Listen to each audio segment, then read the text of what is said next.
What's up, everybody? Welcome to Podcast Now Plus. I'm Alex, and in this video, I want to talk about the Harry Potter show yet again. And this video and this topic, you maybe have seen it, maybe not have seen it, but the big news story regarding the show today is simply 2026. And I mean, it's kind of like a one and done thing, right? I guess there's two parts to it. So they say that, that's their goal to get the show in 2026. So we got 2 more years left. But the other part of it is the decade part. So I think David Zaslav did say, like, we can't wait for the next decade or a decade's worth of stories that we'll be telling. So mark your calendar from 2026 to 2036. That entire, and I said this in a live stream. So like my entirety, depending, I guess, on when this show releases, like literally if it's spring or if it's fall. Maybe it would be fall. I don't know that for sure though.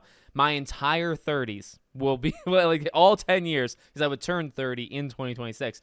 My entire 30s will just be the Harry Potter show. So I grew up on it, in my very early teens and stuff, and then I would be, my 30s finishing it off, unless they want to do it again 10 more years.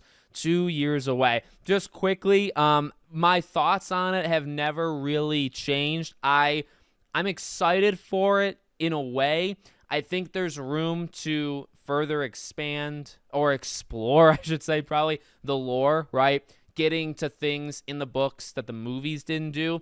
But I've said this before and I'll say it again. The one thing I'm just really scared about is I mean, you have that angle, and I think it's a valid angle. But also, I just don't know if we needed to do this. I don't know if it's been enough time. And my number one thing has always just been like the cast. Now, several of them are not around anymore, and that really sucks. That almost makes it harder, though. Like when you don't have your Snape, you don't have your Hagrid, you don't have your Dumbledore. Like, these are famous people. These are famous characters. And to see somebody else doing it, but at the same, I mean, maybe because they're not around anymore, like maybe that almost helps, because the other side of things is like, well, what about the core, trio?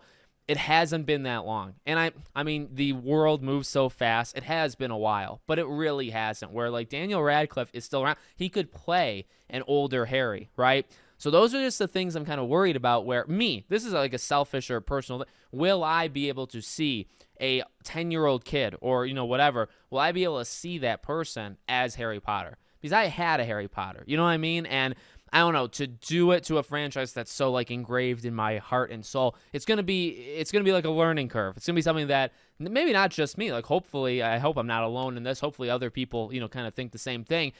We're all, I guess, gonna have to adjust accordingly, when this starts to come out. But 2026, what does that mean? Just quick, thoughts on that.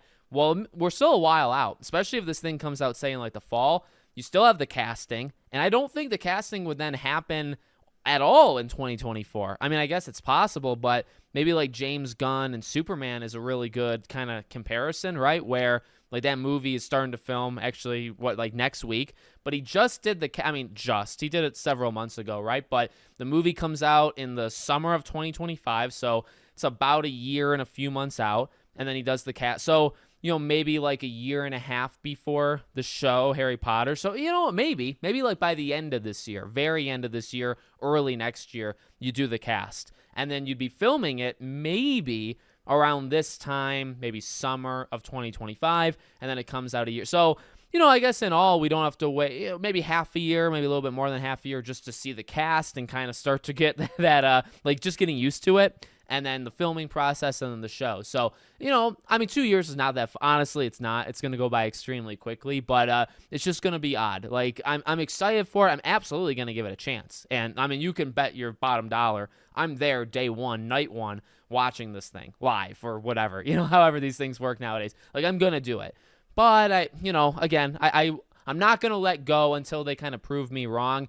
Why do we need this? Again, maybe to further explore it where the movies didn't. But the movies, I think, did do a really good job overall. And they're so engraved in pop culture. So the show's going to have to I think the show's going to have to beat it.